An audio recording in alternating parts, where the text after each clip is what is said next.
एक छोटे से गांव में जिसका नाम था चंद्रनगढ़। इस गांव में बहुत समय पहले एक भयानक घटना हुई थी, जिसमें गांव के पास एक जंगल में हुआ एक खूनी हत्याकांड कारण बना था। इस हत्या के पीछे एक रहस्यमयी और अंधेरे सच्चाई छिपी हुई थी। लोगों के बीच फैली डरावनी अफवाहों के बावजूद भी उस जंगल के नजदीक जाने वाला कोई व्यक्ति कभी भी वापसी नहीं कर पाया था। इस जंगल को लेकर कई कहानियां घर घर में घूमती रहती थी, लेकिन कोई भी वास्तविकता में इन घटनाओं को स्वीकारने को तैयार नहीं था। जंगल में रहने वाले लोगों के कहने के अनुसार रात के समय जंगल से अजीब सी भूतों की आवाज सुनाई पड़ती थी। किसी को यह आवाज बड़ी डरावनी लगती थी तो किसी को यह आवाज मनोहर भीड़ने वाली लगती थी। वे बताते थे कि भूतों की आवाज से उन्हें पूरे गांव में अजीब माहौल का सामना करना पड़ता था, लेकिन उनके दावों को लोग सिर्फ किसी डरावने कहानी मानते और इसे नकारते रहते। अजीब आवाज का सच। चंद्रनगढ़ गांव का रहने वाला एक युवक नाम सुमित अपने बाप के साथ जंगल में लकड़ी ढूंढने जा रहा था। वह अपने परिवार के साथ एक आरामदायक जीवन बिताने के ख्वाब देखता था। जंगल के अंदर घुसते ही सुमित ने कुछ अजीब सी आवाज सुनी। वह आवाज बिल्कुल भूतों की तरह सुनाई दी। इकट्ठा हो जाओ, इकट्ठा हो जाओ, इकट्ठा हो जाओ। सुमित के होश उड़ गए और उसे डर सा महसूस होने लगा। वह सोचने लगा कि क्या यह सचमुच में भूतों की आवाज थी या कुछ और। पर उसे अपने बाप के साथ मजेदार और भयानक सी कहानियों से बहुत सुनने के बाद यह सब सिर्फ कल्पना लग रहा था। वह जितनी जल्दी हो सके वहां से बाहर निकलने की कोशिश करने लगा। उसके दिल की धड़कन तेज हो गई थी और वह डर से कांपने लगा। धीरे धीरे आवाज की घनत्व बढ़ती गई और उसमें एक विशेष प्रकार की चीख उठी। बचाओ, बचाओ, वह आ रहा है। वह आवाज बिल्कुल अस्तित्ववादी और बेकाबू हो गई। सुमित का हृदय उस आवाज की चीखों के साथ धड़क रहा था। वह लगातार दौड़ने लगा और खुद को गांव की तरफ ले गया। भागते वक्त उसके पास बड़ी गुजिया के एक पेड़ पर लिखा हुआ एक संदेश नजर आया। सुमित ने उसे पढ़ा और हैरानी से अभर हो गया। बहुत जल्दी वापस आना सुमित, मुझे इकट्ठा करने के लिए।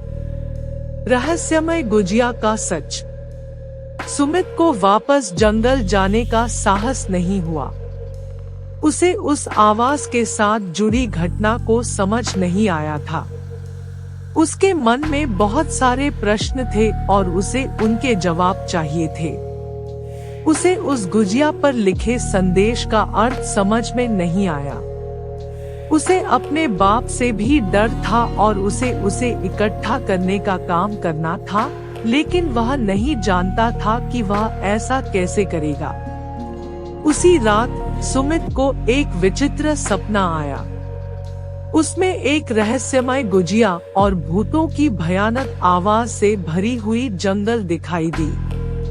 सपने में उसे लगा कि गुजिया में ही उस आवाज का रहस्य छिपा है। जैसे ही वह उस गुजिया की तरफ बढ़ा, वह जंगल का माहौल बिल्कुल बदल गया। रात की अंधेरी छाया में भूतों की आवाज सुनाई देने लगी। सुमित, हम यहाँ तुम्हारा इंतजार कर रहे थे, तुम वापस आओ। वह आवाज उसके होश को हिला देने वाली थी। उसे लगा कि वह सपना ही कुछ कह रहा था, पर उसके मन में उस गुजिया का सच जानने की इच्छा बढ़ती जा रही थी। गुजिया का रहस्य। अगले दिन सुमित ने अपने बाप से उस गुजिया के रहस्य के बारे में बताया। उन्होंने उसे वही रास्ता दिखाया जो सपने में दिखाई दिया था। उन्होंने कहा कि सपने में उस आवाज का रहस्य छिपा है और वह जंगल और गुजिया सब कुछ समझा देगा। सुमित और उसके बाप दोनों ने गुजिया के पास पहुंचते ही वह आवाज फिर से सुनी। उसे यह समझ आया कि वह आवाज किसी जगह से आ रही है। उसने गुजिया को छुआ और उसका रहस्य खोजने की कोशिश की। गुजिया के अंदर एक छोटी सी संदूक ही थी और उसमें एक पुरानी किताब रखी हुई थी। सुमित ने उसे खोला और उसके अंदर के पन्नों पर लिखे हुए शब्दों को पढ़ा। वह किताब उस भूतों की भयानक कहानी को बयां कर रही थी जिनकी आवाज सुमित ने सुनी थी। वह कहानी कुछ इस तरह थी। भूतों की कहानी। कई सदियों पहले एक राजा अपनी रानी और पुत्र के साथ उसी जंगल में विश्राम करने गया था। उन्होंने उस जंगल के भूतों के अस्तित्व को नकारा था और उन्हें मजाक समझकर उन्हें दीवार के नीचे एक गुजिया छिपा दी थी। राजा की मृत्यु के बाद उस जंगल का माहौल बिल्कुल बदल गया और उसकी रूह उस गुजिया में जकड़ गई। उसकी आत्मा अब तक वहां जकड़ी हुई है और उसकी आवाज सदियों से सुनी जा रही है। उसका बस यही कहना है कि उसे उस गुजिया से आजाद कर दिया जाए ताकि उसकी आत्मा शांति पा सके। रहस्य सुलझाते हुए यह कहानी सुमित को भयभीत और संत्रस्त कर गई। उसे लगा कि अब उसे उस भूत की मदद करनी होगी। वह उसी समय अपने दोस्तों को इस घटना के बारे में बताने के लिए तैयार हो गया। सुमित के साथ उसके दोस्त सब मिलकर जंगल के पास पहुंचे और उस गुजिया के साथ बैठ गए। उन्होंने उस संदूक से उस किताब को निकाला और उसकी कहानी सभी को सुनाई। उसके बाद सभी ने साथ मिलकर उस भूत की मदद करने का फैसला किया। उन्होंने तुरंत भगवान के मंदिर में जाकर पूजा की और भगवान से उस भूत की मदद के लिए प्रार्थना की। उसके बाद उन्होंने उस गुजिया को एक सड़क के किनारे एक पेड़ पर रख दिया। उसके बाद सभी वहां से वापस जा रहे थे कि एक चमक उनके सामने एक व्यक्ति के रूप में आ गई। वह व्यक्ति बहुत खुश दिख रहा था और धन्यवाद कहते हुए उन्हें बोला, धन्यवाद सुमित, तुमने मेरी आत्मा को आजाद कर दिया है। मैं अब शांति से जा सकता हूँ। व्यक्ति ने उनके साथ विदा ली और चमक गई।